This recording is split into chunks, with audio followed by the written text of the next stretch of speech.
Hi, చాలామంది children's పేరు మీద ఏమైనా ఇన్వెస్ట్మెంట్ ఆప్షన్స్ ఉంటే చెప్పమంటున్నారు. సో మీకోసం 3 plans. Option number 1, Sukanya Samriddhi Yojana. ఇది ఒక గర్ల్ చైల్డ్ మీద ఇన్వెస్ట్మెంట్ చేయొచ్చు.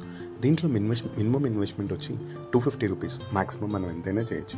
సో అయితే దీంట్లో బ్యూటీ ఏంటంటే వచ్చే return completely tax free. So present rate of interest వచ్చేటప్పటికి 8.2% ఉంది.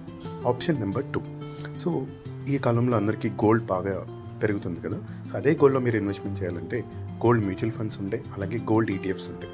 దీంట్లో మినిమం ఇన్వెస్ట్మెంట్ వచ్చి 500 రూపీస్. ఇది మీ చిల్డ్రన్ పేరు మీదే చేయొచ్చు. Option number 3, best option. This is the mutual fund, SIP or lump sum. మీ దగ్గర మనీ ఉంటే ఒకేసారి లంసమ్లో ఇన్వెస్ట్మెంట్ చేయొచ్చు, లేదా ఎస్ఐపిలో చేయొచ్చు. దీంట్లో మినిమం ఇన్వెస్ట్మెంట్ వచ్చి 500 రూపీస్, మ్యాక్సిమం మనం ఎంతైనా చేసుకోవచ్చు. సో ఇది లాస్ట్ 5 years పర్ఫార్మెన్స్. ఇక్కడ చూస్తే బెస్ట్ పర్ఫార్మింగ్ ఫండ్ ఒక 40% రిటర్న్ జనరేట్ చేస్తుంది. అదే కేటగిరీలో worst performing fund minimum 15% generate చేస్తుంది.